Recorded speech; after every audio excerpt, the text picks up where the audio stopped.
new Board of Commissioners member on the committee. Welcome to Mr. Kimsey Jackson, who is here as an observer, but from the Board of Education, and who wants to learn as much as he can possibly learn about this mess we're going through. So good to have everybody here, and I will call the meeting to order and entertain a motion for an approval of the simple, short agenda. So moved. Do we hear a second? Second. This is Tawny. Moved and seconded. All in favor? Aye. Aye. Opposed? None. So approval of the minutes. I do have a copy of the previous meeting's minutes included in your packet.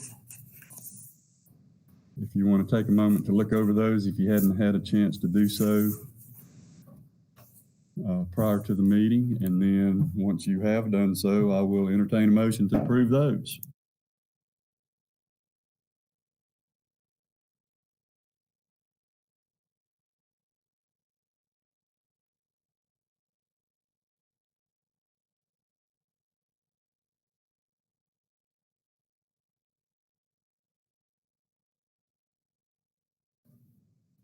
I move we approve the minutes as submitted. Jason. Second. This is Courtney. All in favor? Aye. Aye. Opposed? No opposed. Motion has carried. Move on to item number 3, a status report. My status report this evening is basically going to be the presentation made to the Board of Education at Tuesday night's meeting. I did not include that in your paper packet. The reason being for security purposes, and after discussing with the board attorney, there's certain information that we don't want to be made available to the general public at this point, and some of that information was included on the PowerPoint presentation. I will go over the entire presentation. I'll share my screen and go over the entire presentation, but please make sure that, I did electronically send that presentation to you. So please make sure that you don't provide that to the general public at this point until we've had a chance to redact some of those slides and some of those information. Basically, the reason for that being the security of the students and the staff at both campuses. We want to be very careful not to provide anyone any kind of information that might help them enter the school or do harm to anybody that's at the school or on the school campuses. And I'll be glad to go over any kind of details that you folks would like me to talk with you about, and want to keep that type of information away from the general public. So does anybody have any questions about that?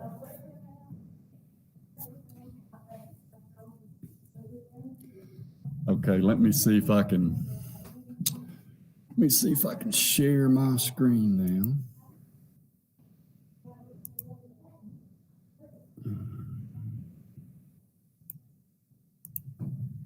And I will pull up a PDF of that PowerPoint presentation from Tuesday night. Ms. Domaker, Mr. Jackson, and Ms. McCoy have heard that. And if you happen to be listening online, you have heard that, seen this presentation also, but just wanted to quickly review what was going on with the project, where we began, and what point we're at now.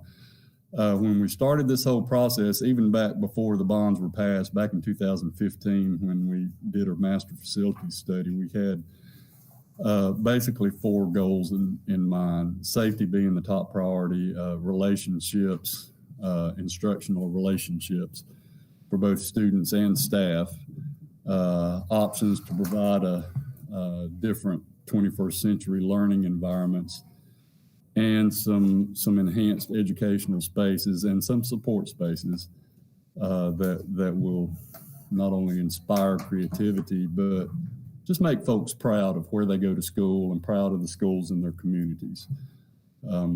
Just to give you a small example, I can remember many years ago when we did just a small project, the renovation of the bathrooms in the front wing at Brevard High School, because they were just in terrible, terrible, terrible shape. We renovated those bathrooms, and today there's not a whole lot of difference in those restrooms than there was when they first got completed, because it was new, it looked really nice, and the kids and the staff have taken care of them.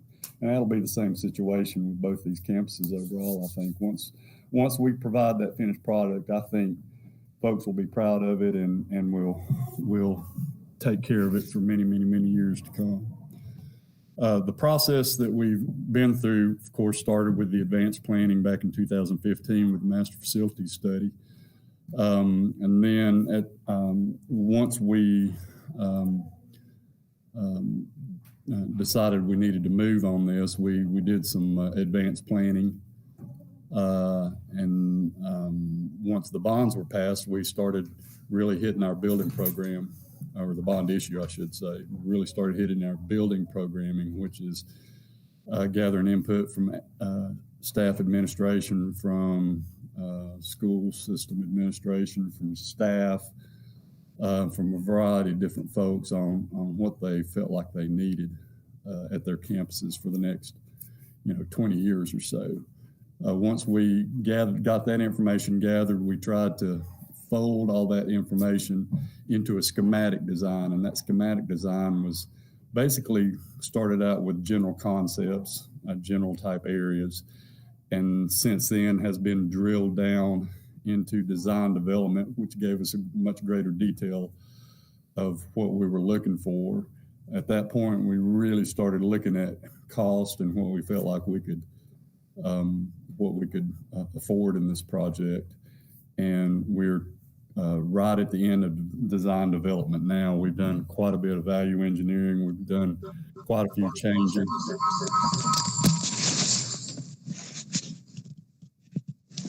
Okay.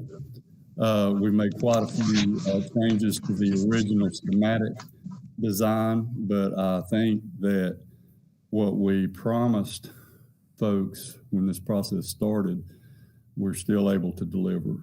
Brevard High School, we promised a new auxiliary gym, a new kitchen and cafeteria, better safety and security with fewer points of entry, and some renovations to help improve the instructional atmosphere and learning. And I think we've given everybody all those things,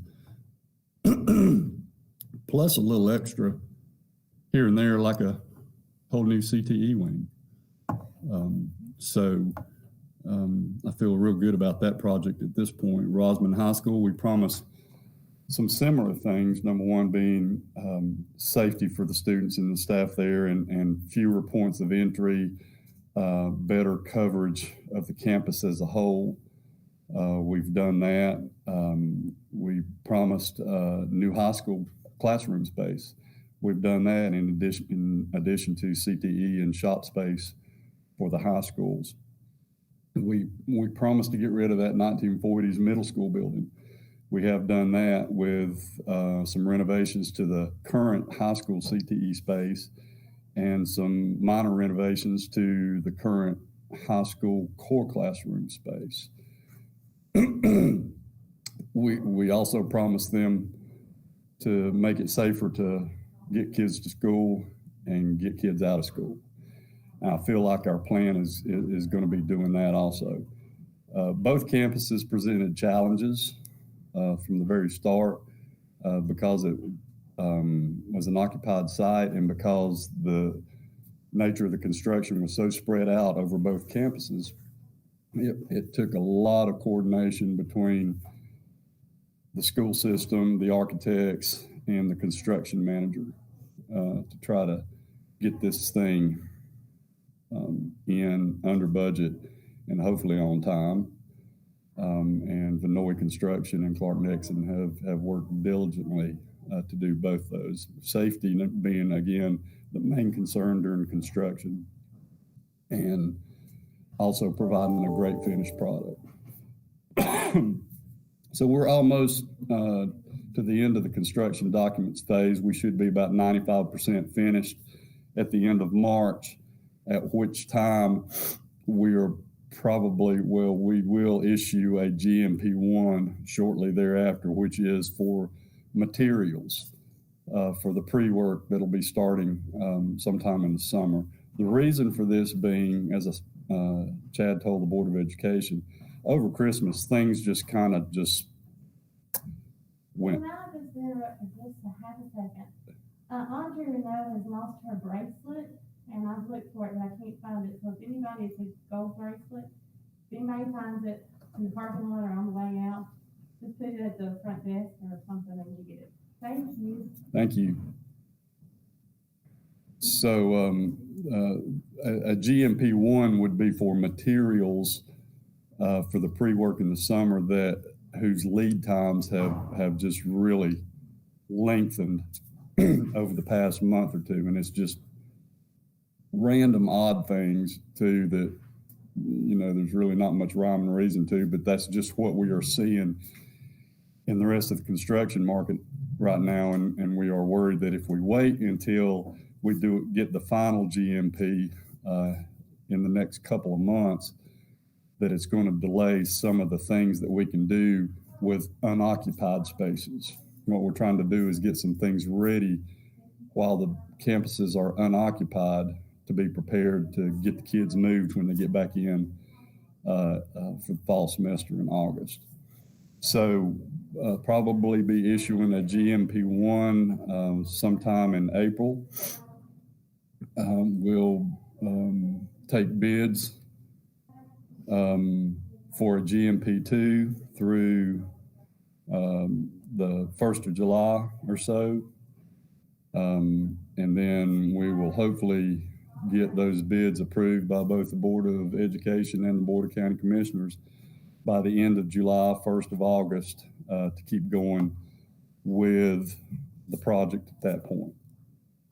Construction is, the hard demo work and the hard construction that people think of as construction is scheduled to start in August. And that would include some demo of the,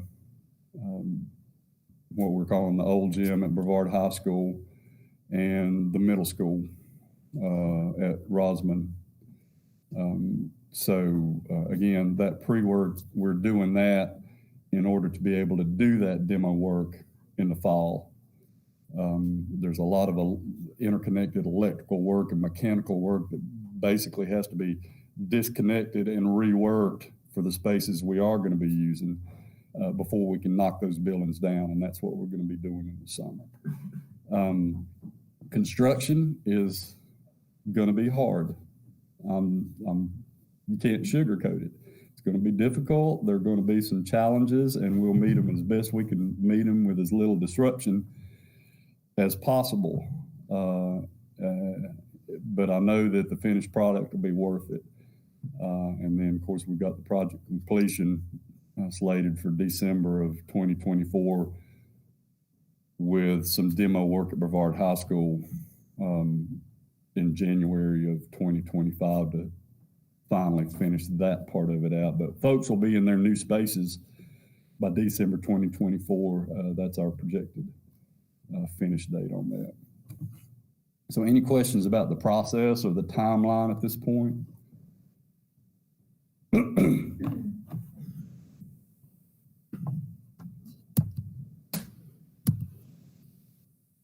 Okay.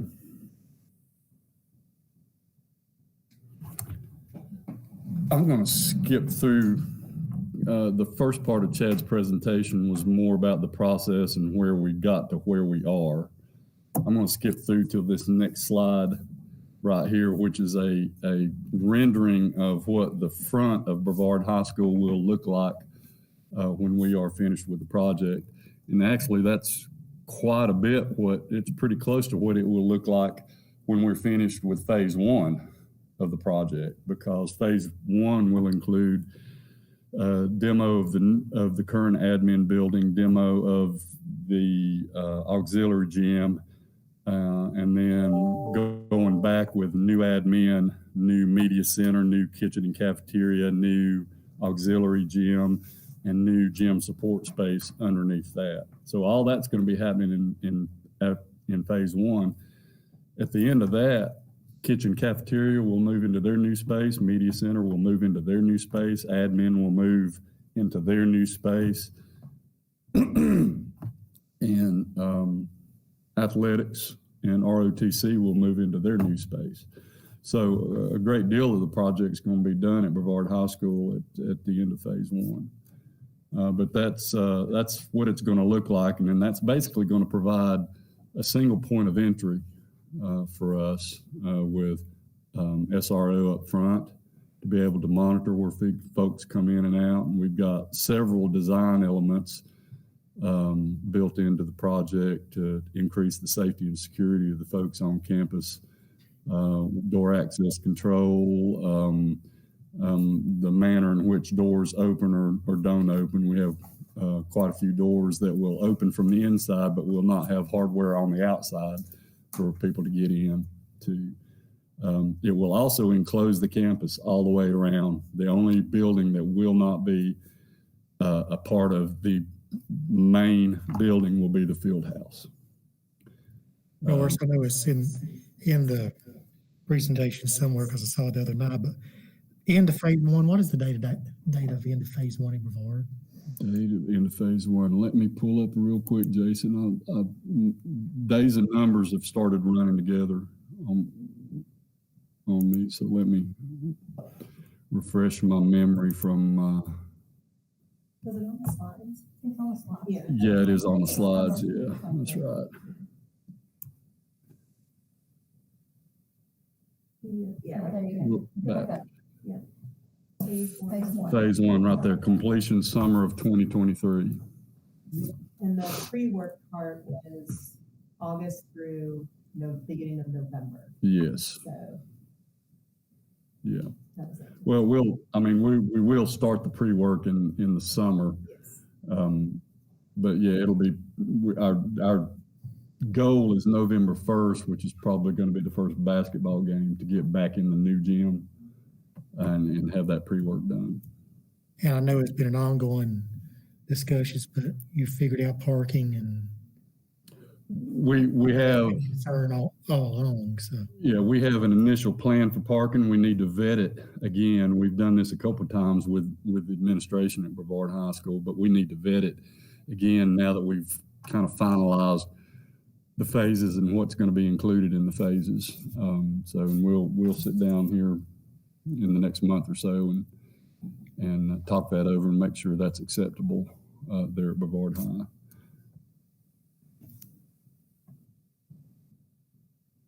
And as long as we're talking about that, we'll just go ahead and move through the slides. There's the pre-work phase again. Admin will move to that blue area in the social studies wing with very little work done in that area. Appreciate admin agreeing to not having opulent temporary offices ready for them when they move over there. That's going to be helpful time-wise and money-wise. We're going to be doing electrical work in the main gym.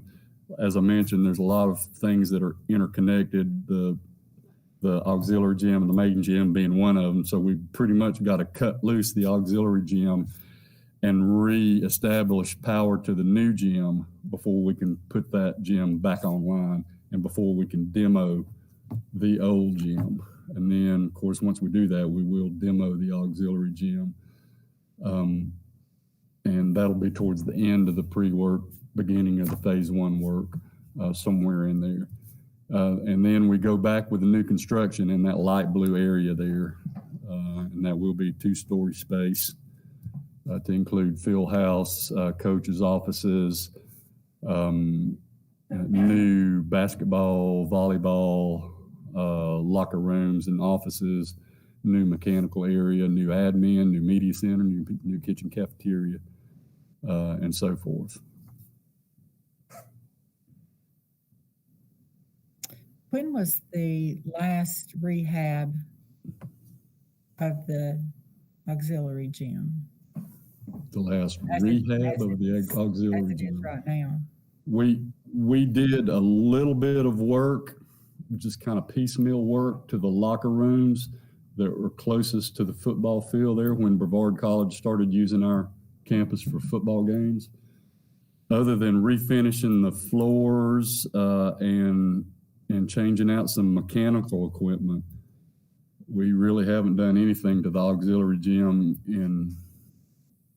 other than the roof. We have done the roof on it about between 10 and 15 years ago, closer to 15 years ago.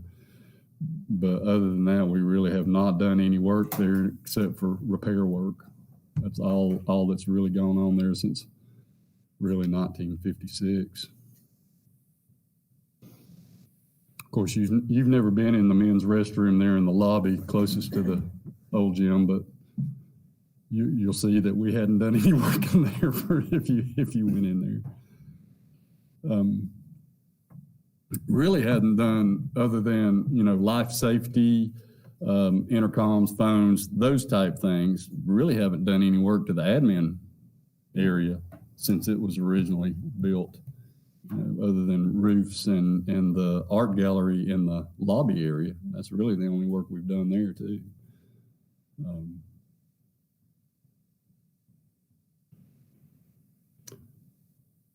Phase 2, level 1, once we get folks moved into the new kitchen cafeteria, new auxiliary gym, back into the new admin, we will demo those buildings, because that is where the new CTE wing is going back. If you see right here where my cursor is now, I am muted. I knew I'd do that at some point. It was just a matter of when. If you see where my cursor is right now, that building will remain with some minor renovations to it and modifications to it. And then the CTE wing will be built around it. CTE up in this area here, and then exceptional children space down here on the lower side of it. And you can see that kind of in the light blue area right there.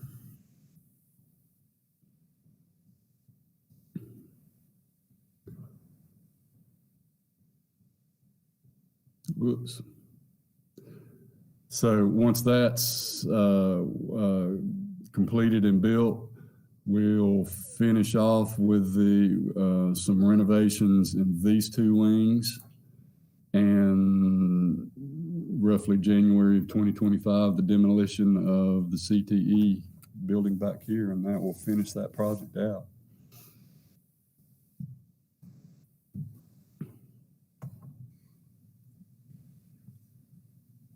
Mr. Parker, I would like to mention,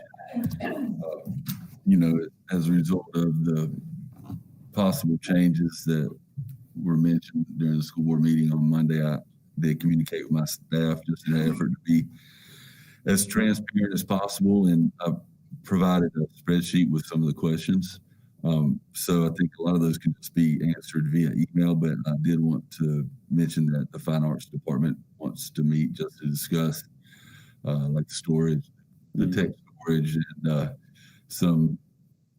the possible renovations that are going to happen in the art room and those kind of things. I think those were the people that were most affected by it, but I think that they understand, and everybody's happy to have a new building. But if we could just have that one meeting, I think it'd be great. Absolutely. Thank you. Just Google my calendar. Yes, sir. Search calendar. So any questions about the phasing or the components of the Brevard campus?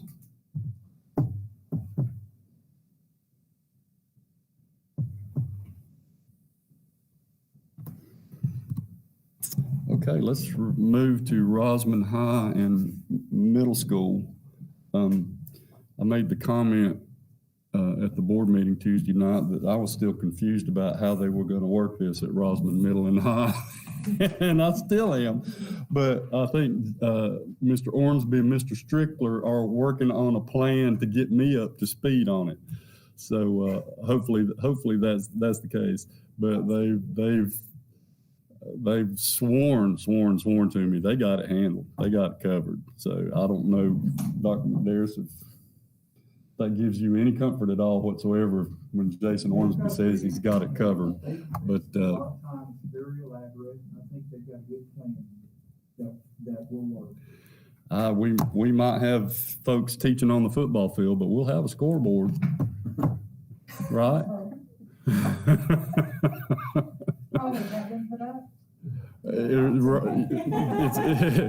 It's up. We've not got we don't have the wireless connected yet, but we're working on that this week. So yes, it is up.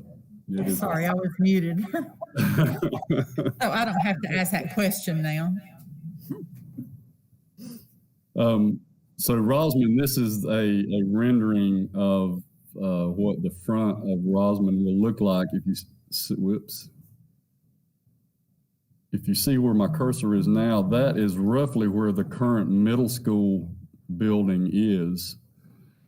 And that's going to be new 3 stories, admin, band room space, collaborative space, some classroom space, some office space, and networking space, and so forth over there. We're going to have a connection. Keep hitting my cursor here. A connection on the 2nd floor between the 2 buildings, because this building over here, which will wrap around the main gym, will be the new high school building. 1st floor will be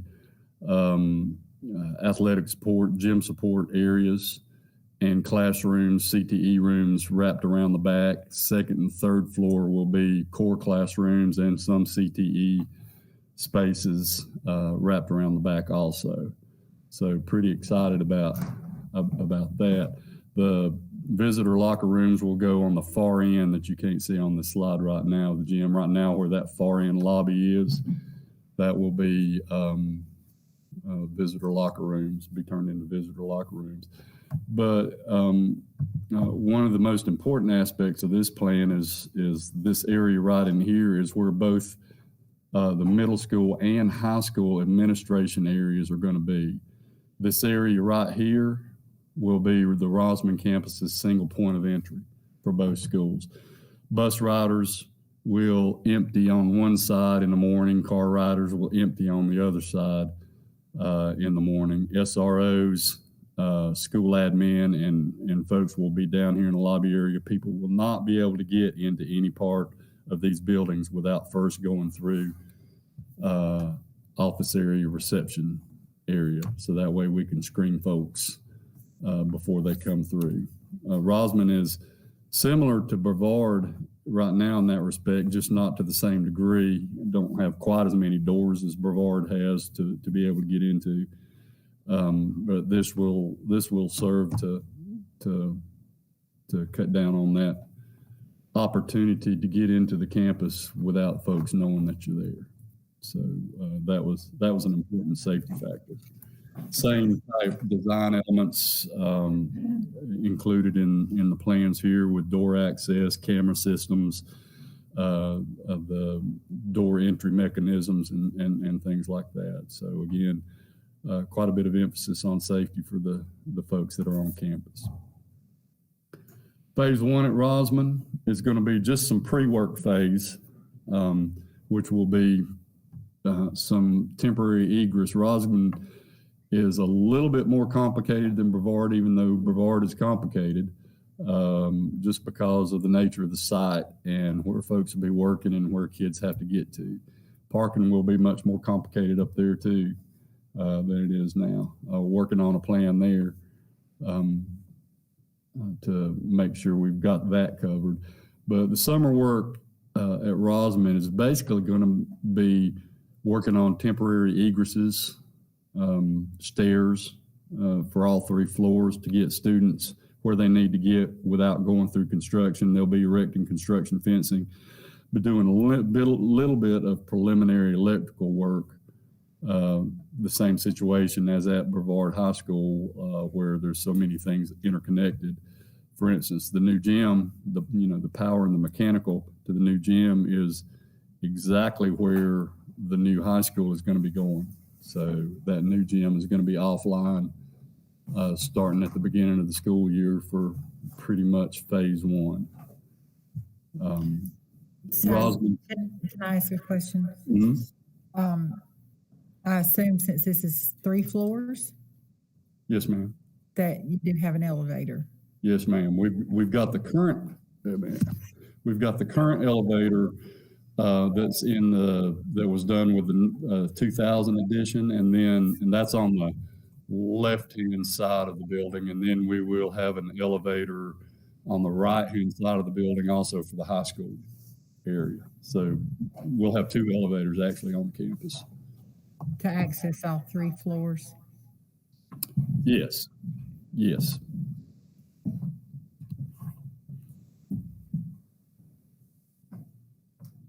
So Rosman, a little bit different situation than Brevard, because even though they won't have use of their main gym, they will have use of what we call the NOG, the new old gym, because it has been renovated. They will be able to use that for games and practices and so forth. And we'll probably have to work a little something out with maybe Rosman Elementary for practices while the new gym is offline. But they promised me they'll have that covered also. So.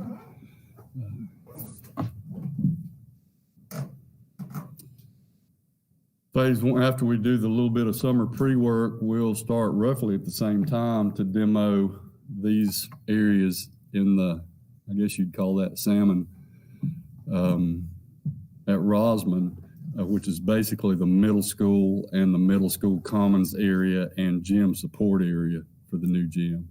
That'll come down first thing. The unoccupied work in 2021 will be this area down here, which is the current band room, which will no longer be the band room. That'll be the mechanical room that will serve a great deal of the campus at that point, and we'll do that mechanical room and electrical room work and get it up and ready to go for the new school year. Once we got the demo done of the middle school building in the commons area, we're going to start the new work, which is, as I mentioned, this new admin area, band room area, and some 3rd floor office and collaborative space and classroom area. That's these 3 blocks right here, and the new high school, which, as you see, wraps around that gym area right there. So that's going to be the major phase 1, and that too will be completed in the summer of 2023 sometime. And we figured Summer out, lasts till September 20th, right? and sometime I'm sure they figured out, especially for like the band and those places that are being demolished, there are plans in place where they're going to be able to move. Yes, sir. That question was from my daughter. Okay, yeah. As it stands right now, I believe they're going to be using the old gym for band practice, unless we can come up with another solution. I think that's the solution that they have on the table right now.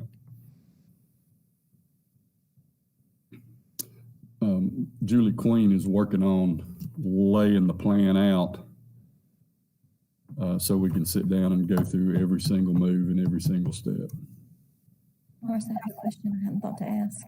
Mm-hmm. Is there any concern with having the electrical and all in the band room where there's some issue with dampness and those kind of things, or have we ridded that problem? No, that's shouldn't be a problem at all. I mean, all that equipment is going to be, I mean, it's waterproof is not the word. What's the word I'm looking for? It's going to be water resistant, and there shouldn't be a problem with, I mean, we don't really have running water down there or anything. It's just damp.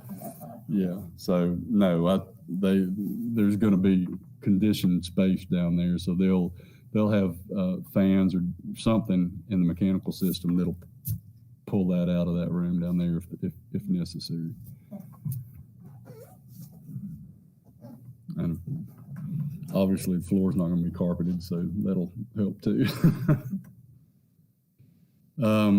Okay, and now phase 2, once we've got those new spaces up and ready to move into, that's going to alleviate a lot of the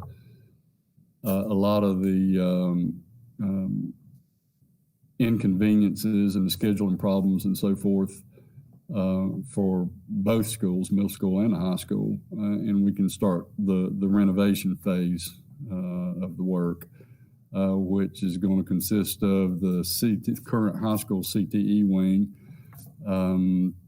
that'll be turned into middle school CTE career exploration, some middle school classrooms, and some middle school science rooms.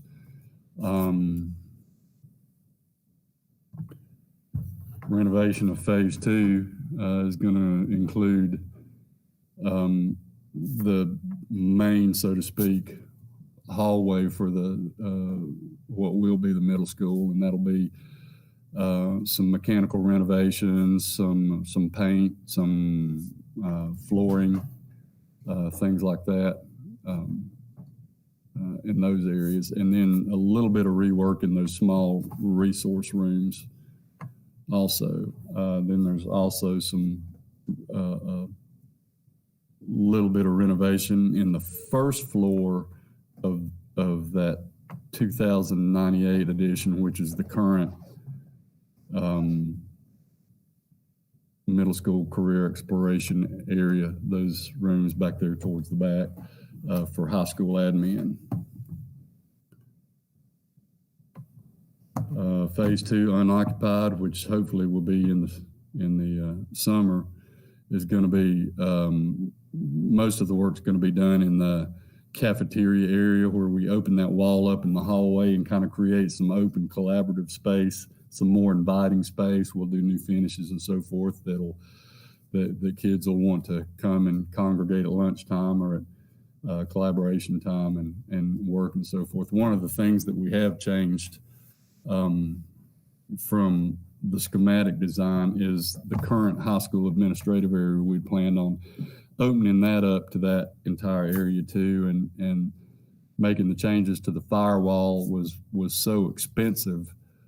I suggested that we just leave that space the way it is, maybe with some new finishes, and we can still use it for collaborative space. It just won't be opened up to the other area.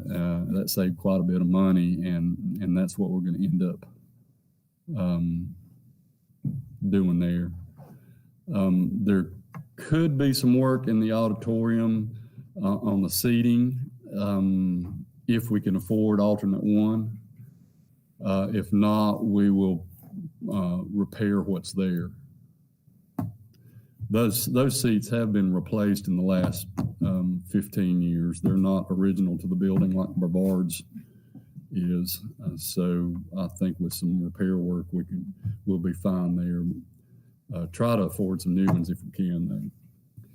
And then finally, there's going to be some minor renovations to the science rooms back there in phase 3 unoccupied. Minor renovations to the media center. Some of the media support areas are going to be moving in order to get a corridor for that second floor connector. So we'll do that work in phase 3 at that point. And then we've got a block out there for the current high school administration area, but that's mostly going to be finishes, nothing extensive in terms of changing walls or anything like that. Mr. Barger, can I ask a question? Sure. So on the current Rosman High School administrative space, that will be like just a large classroom or something there when this is finished, or? Yeah, the plans are for part of the area, like the workrooms, part of the guidance area, the copy room, and what I call the utility room. They plan on doing some changes to the walls, turn that into some back of house theater support, costume storage, dressing rooms, and so forth. Those rooms can stay the way they are, but they would still become the costume storage and the dressing rooms and so forth. Distance learning and ISS was going in there. They can go in either the conference room or the current teacher workroom. But then the rest of that space can be used for collaborative area, open space, small classroom, small group settings, itinerant offices, whatever y'all choose to use it for. Okay, thank you. Mhm. Or something, it's just popping in the back of my mind. What you said earlier, talking about, I guess it affects both schools, is really the timeframes of getting back into those gyms. Mhm. That's really going to be one of the challenges. If anything's delayed, it's going to be a domino effect, trying to get Brevard back in by that first game. Rosman, he said they'll be practicing, and that would be middle high school absolutely. boys, girls, and band, all in the old gym. I always call it the old gym. The Yeah, old gym. So if there's any kind of delay, that's going to mess up those schedules. If everything doesn't take place this summer, material-wise, whatever that's needed to. Is that correct? that is correct. And again, a little bit different situation at Rosman since they have the old gym that they can play in. But yeah, I mean, it's pretty important that we try to stay on schedule at Brevard to get back in there as soon as possible. We've talked about a couple of options, one of which we'll have to have some cooperation from the county on, and that's a possibility of playing some volleyball games at the rec department. And that's what I was getting ready to suggest, even though I'm sure our parks director probably just had a heart attack if he's watching. Yeah. But I mean, if we do need to do that, as much notice as possible, if you can let the county know, we'll do everything we can, of course. But Well, Mick Galloway indicated that he would call Jared Mull and talk to him. I don't know if he's done that yet or not. Do you know, Dr. Abernathy? Okay, he did indicate that he would call him and let him know that. Another option may be a combination of the two, is some practices at Brevard Middle School, or even some games at Brevard Middle School. And I'm sure Coach Bumgarner will work that out as best he can. We don't want to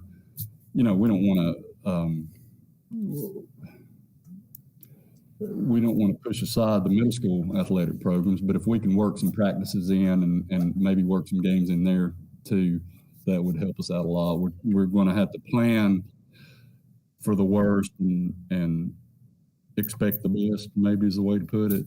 That's why our goal is going to be November 1st, but we'll plan on some contingencies for maybe December if something happens.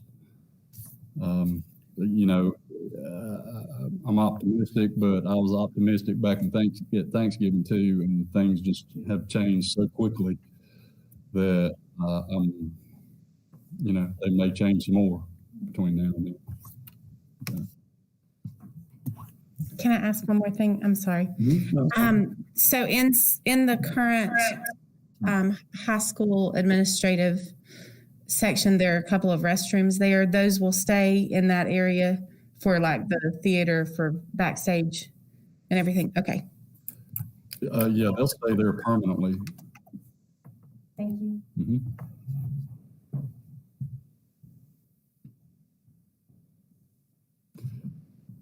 This is a fairly detailed project schedule, and again, we're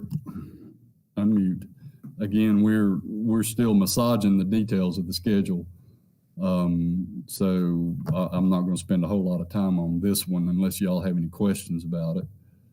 One of the important things that's going to be coming up, and we've already had one really good meeting with the county about it, is coordination with bond issuance, or however you folks decide to fund this thing, and making sure that we've got the cash flow that we need to continue with the project. I provided Jonathan Griffin a cash flow estimate through the end of the project this afternoon. We'll, I'm sure, be talking really soon about what needs to be done to be able to provide that kind of cash flow. I know you've reserved $6 million in fund balance at this point. We spent a little bit over $2 million of it. We got $4 million left. But when you're talking about initial bonds and insurance and first pay apps and those kinds of things, it eats up more than you might think when a project gets started. When you build a house, it kind of starts trickling, and then there's a big avalanche of funding requests, and then it kind of trickles at the end. In this case, there's going to be a mini avalanche at the beginning to pay for the bonds and insurance. So, and that's factored into the cash flow that Vinoy provided me that I gave to Jonathan. So remind me again why it's necessary for GMP1 and GMP1. 2? I mean, I guess the architects, are they not able to complete everything so that you can do it all at one time? Well, there's a couple of factors. Number one, we're starting to see lots of lead time on some items that we need to go ahead and get in the pipe, get ordered, and get them in the pipeline. And that's what GMP1 is mostly going to consist of, is a materials GMP1. The second factor is Department of Insurance approvals, which have been typically averaging, anywhere from, I think his presentation, or I think his email to me said 30 to 40 days, and it's now 80 to 90 days for just small project approval, not small, but smaller project approvals. So that's probably the most critical factor in having to split that GMP up into two different bundles.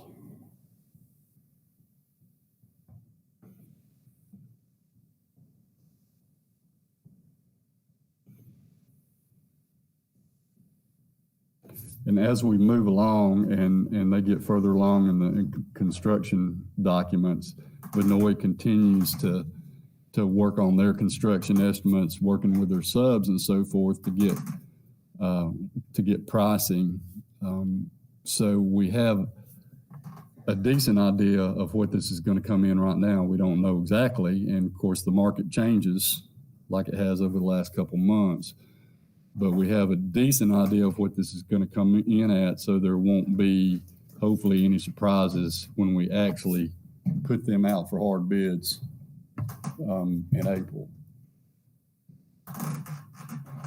I'm hoping this method will eliminate the chance that we have to go back out and rebid this stuff.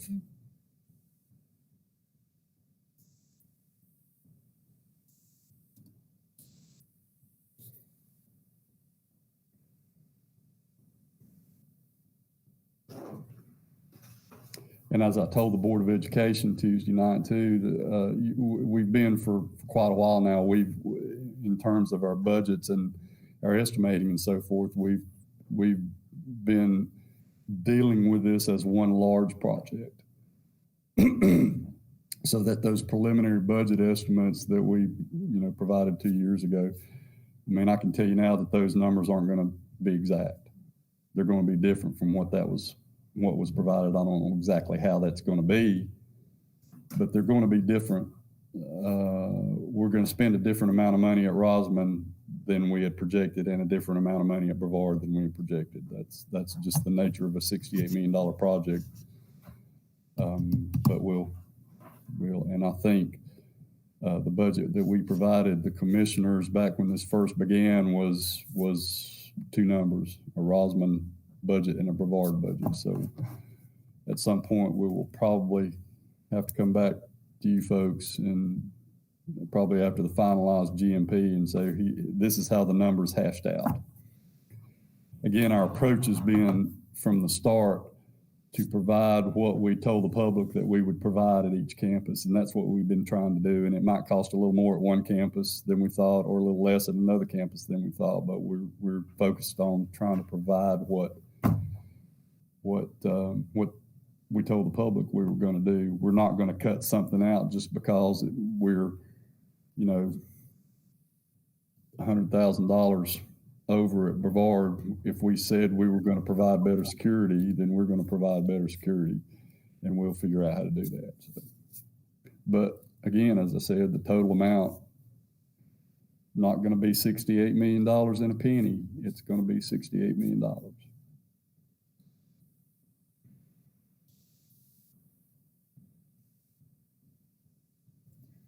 While we're a little bit below, I'll just say thank you to Jason and Teresa and the county staff for the meeting that we had the other day. I thought it went really well. It was very exciting to see how we're moving along, and Jonathan had so much information already ready for us, and appreciate that very much. Appreciate the opportunity to work together. We'll continue to do that.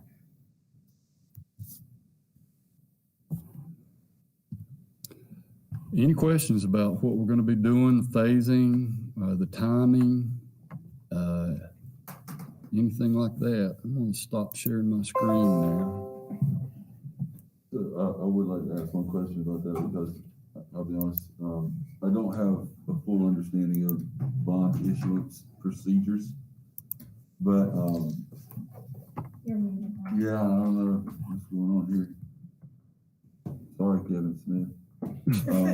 So I hear you, and I apologize. Your mute button isn't working. any kind of issue with that, or because that is one question that seems to come up, and I just emphasize, I don't know when teachers ask that kind of thing, because at that point, if it were delayed, it would have significant impacts on athletics and a number of other things, obviously. So I just want to make sure that there is going to be a seamless process for that. Well, I want to make sure of that too, but I mean, and that's why we're meeting with county folks and, have a timeline from Jonathan to make sure that happens. And I know you folks don't want to delay this any more than we do. So, I'm sure we can work well enough together. I'm not experienced in issuing bonds either, so I don't know what kind of roadblocks there may be. I don't know what kind of things, the environment that we're in right now, what kind of problems those might pose. But all I can say is we're going to work as hard as we can work to make sure we have the money when we need it, and I'm sure the commissioners are going to do the same thing too, within their power and within the law to do that. And I will just say, and I appreciate, I hear some of the same concerns. I share some of the same concerns. So I understand that there are certain things that are out of our control. And that's really was a big portion of our meeting the other day when Jonathan's bringing out, this is what has to happen. It has to go to LGC. It has to blah, blah, blah. There are some steps that we have no control over. It's just insurance, for instance. I think they're investigating that, but exactly at what point will they approve or let you move forward?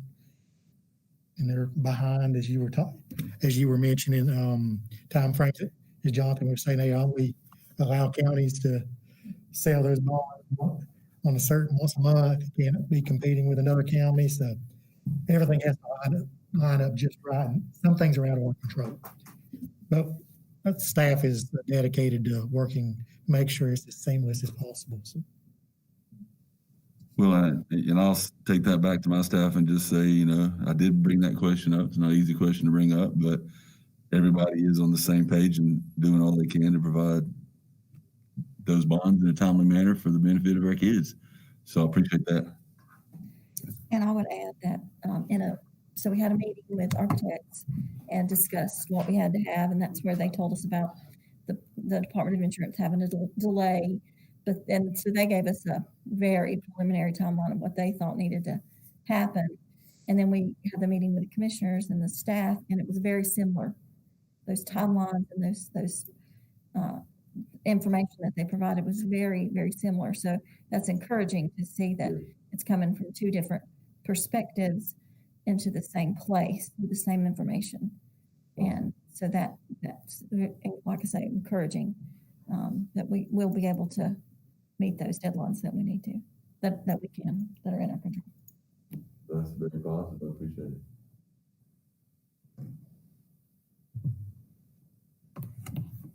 Any other questions or anything you folks want to discuss? I have a couple of questions. Okay. When we get into construction, and especially when we're all in the same building and there's going to be construction going on the campus. I mean, it will be relatively far away from it, but will principals get, I mean, like the superintendent of construction is not going to be readily available to them. So will they get like weekly updates or like a monthly update so that we know, hey, we're going to be tearing down things so that yes, well, and yeah, so that I know in my classroom, I don't need, hey, we're not going to have lots of quiet time today. Yeah, get up and talk because there's going to be a lot of noise outside, that kind of stuff. So they'll get updates pretty regularly on those kinds of things. Yeah, absolutely. And my plan is just to take their project timeline, which is going to be very, very, very, very detailed, and maybe summarize it, take a look at it, review it, and see if there's anything that might be affecting you folks. And I would anticipate doing that on a weekly basis, just posting it for folks to look at. And, maybe even have an item at your staff meetings for questions or things that are coming up, that kind of thing. I have a question along that same line.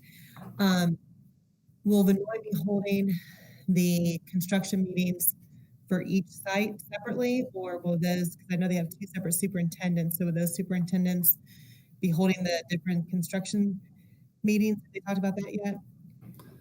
We haven't talked about that, but I assume they will because, they're more or less treating them as, except for budgeting purposes, they're more or less treating them as two different projects. So I'm going to assume that they're going to have two separate meetings. I'm hoping by then they'll be face to face, but who knows? So will you be the representative then for all of those meetings, or will somebody else be there to represent those? Like, will the principals be involved in those? Who from our side will be the representative? I will be the representative at any of those meetings, but I would also welcome principals or one of their reps to come to the meetings too, because they're going to be in the thick of it too, and they may have questions that they need answered, or they may get some information that they need to pass on to their staff at those meetings too. So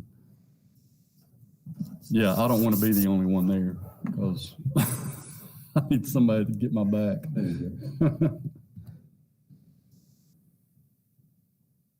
Don't know at this point how often those meetings are going to take place. They'll be at least once a month, and starting out, I would assume they're going to be once a week for a while. I would think once a week for majority of the projects. Yeah. So, we haven't really worked those details out yet. So.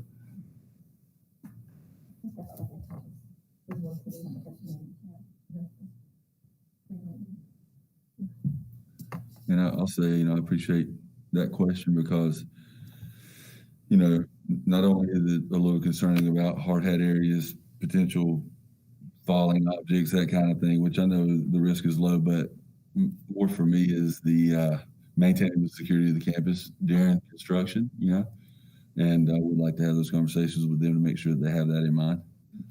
So I appreciate you including me on that. One of the things that was very important to us in selecting from the different vendors that put in a proposal was the security aspect, including background checks on employees and that sort of thing. So that's absolutely foremost in the process. I was going to ask you, thank you. And there's been an architect dedicated to each facility, each project. And I believe I'm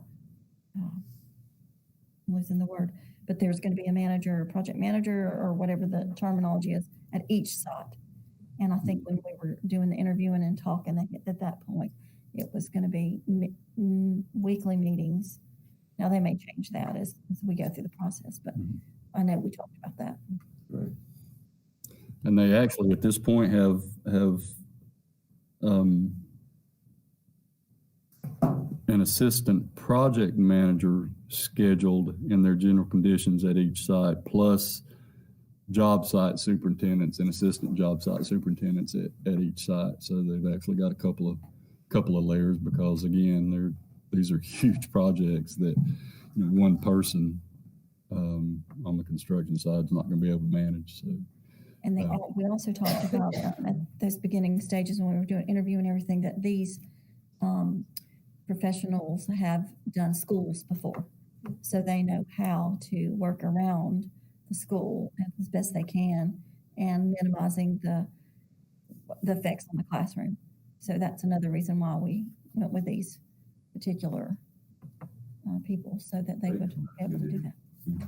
Actually, one of the things that we changed at Brevard High School with the phasing was strictly because of safety and security and Vinoy's concern about being able to get to materials and labor to the construction area. The way we had the phasing configured, the way the architects had the phasing configured,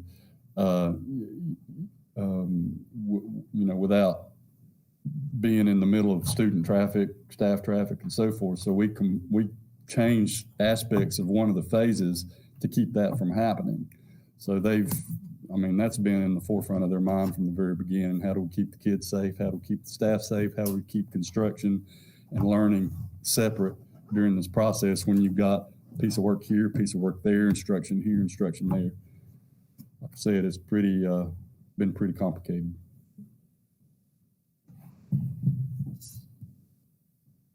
Okay.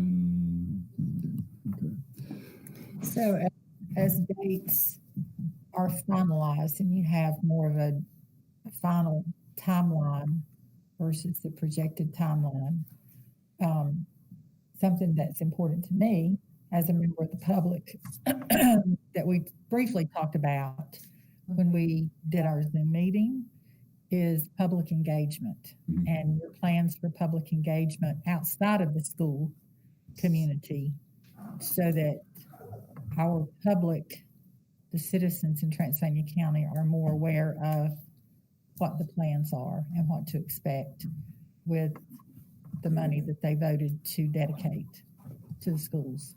So, I mean, that not for today, but, going forward, I'd like to know what those plans are to broaden that public engagement as much as possible. And we are working on that now, and I think now that we've gotten some feedback from our board attorney on what we can present to the public and what we shouldn't be presenting to the public, I think we can move forward pretty quickly on that. Good. And I was going to mention, if when we get that place, and we're ready to say, okay, here's something for the public to look at, if we could get y'all to link that on the county website too. I knew you would, but just to mention that. And I know I keep saying this, but I saw this again today. And throughout the ways I got home, the Mary Jenkins Community Center, they've got a big sign up about, and it has a picture of it and all that on it. And I really think if we could just do something like that, then the public would see, yes, we're still doing this. We haven't forgotten it. We're still doing it. So, and we talked about that at our board meeting the other night, but if we could just continue on with that and see if we could get something out there.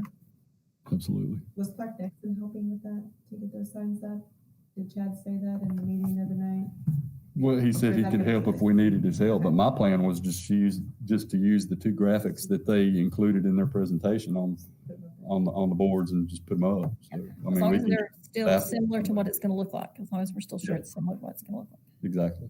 And coming summer 2021 kind of thing. And that's something that simple was all I was planning on doing. And as we go along, and like Teresa said, as we get closer to a more specific timeline that we're sure of, we could add something to that,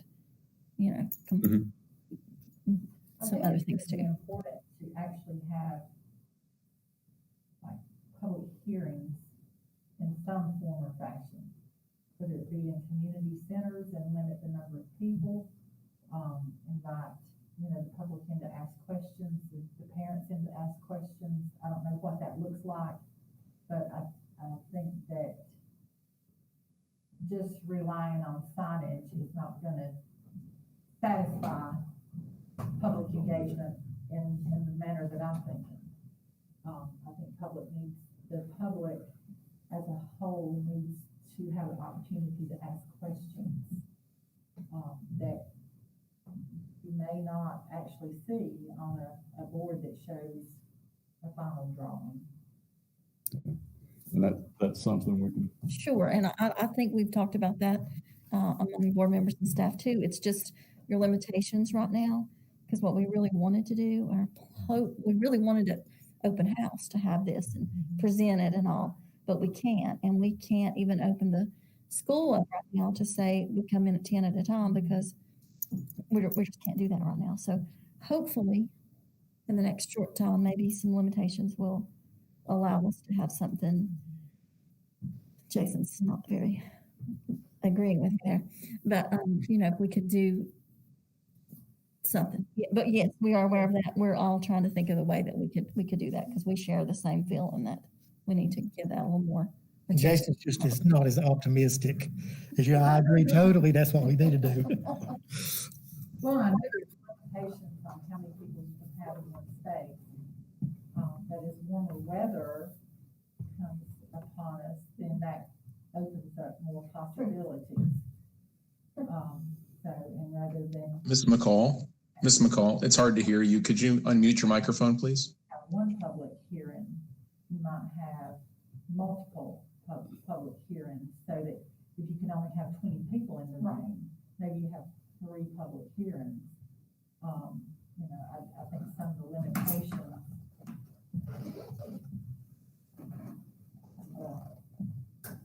Anyway, I'll obviously do that. I know the principals at Rosman Middle School and High School are working on that, more parent-oriented than the general public, but I know that they are looking into that as well.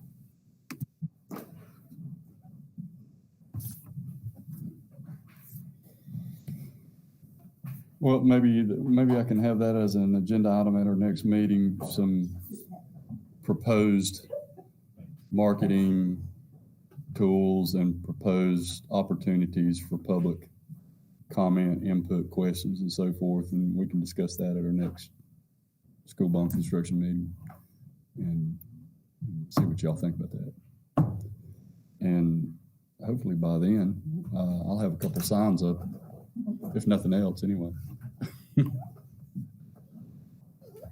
I'm just not sure where to put them exactly right now, that they won't be torn down when construction starts. So I got to figure that out first. They'll see the construction then. So Exactly. Yeah, exactly. Any other comments or questions or items from members for tonight? If I can talk, I have some. Sure. Tony said I shouldn't say anything, but I feel like I need to weigh in on this public issue. Almost from the start of my interest in the school board, I've seen that as a problem, that there's not been enough stuff out in the communities to get that. In September and October, when I was running for the board, I talked to a lot of people. And invariably their questions was, well, what the hell are they doing about the schools? Thought we were going to build some new schools in some form or other. Might be, when are they going to start? They haven't started, all that sort of thing. So people are interested and they want to know. And Teresa is right. Got to have some public meetings. I'm reviewing the minutes. Somebody says in here about an article in the paper. That was you, Tony. And that'd be a great thing. We've got the renderings, what the buildings are going to look like, and put an article in there and get John to write us an article, pictures of the renderings, and as soon as we can, a rough timeline. Construction timelines are like battles. They're great until the project starts. Battles, same way. So we don't need to be too emphatic, I think, about the timeline at this point, because chances are it's going to change. And my 2 cents. And Tony, you can plug me or something later. But I just think that the public, parents are interested and will come out, probably. The public is spending a lot of money and they need to be comfortable with what we're doing. And being open and putting information out there is the way to do that. And I'm assuming Kevin heard that, and I will get him to work on some copy for the newspaper and for school board and superintendent approval. I think that's a good idea. But I just have to say this is more from not from an official perspective, but just from a member of the public's perspective. We've been talking about this for quite a while and planning on this for quite a while, making progress for quite a while, had an agenda item on every board meeting we've had, except for a couple of work sessions for quite a while. We haven't actually called it, public hearing on the bond projects or anything like that. But, folks are always welcome to come to the board meetings. We've got a public comment section at the beginning and a public comment at the end. They're welcome to come, listen to what we have to say, make comments at that time. And I just have to say, we haven't had a lot of participation from the public so far. Hopefully that'll change now that the rubber's about to hit the road. Except for right now, you can't come and make public comments. You have to do it on. Yeah, you can submit your public comments, but again, just want to emphasize that folks are welcome to listen to the board meetings and submit their public comments, and they're always welcome to submit questions to me or Dr. McDarris, or to board members who will most likely pass them on to me, but always welcome to submit those. And I agree completely with you that we need to get something that says this is a bond project public hearing where you can come and say what you want, hear what you need to, and all that kind of stuff. But that's just an observation from someone who for 30-something years has seen little participation from the public at school board meetings, which is kind of sad, but I guess typical for most places.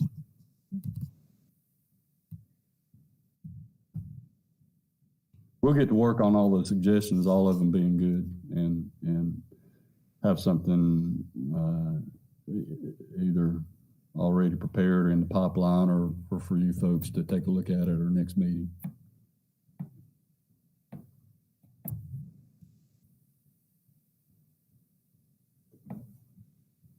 Anything else for the good of the cause? Motion to adjourn. So moved. Second. All those in favor, get up and leave. Thank you for coming, folks.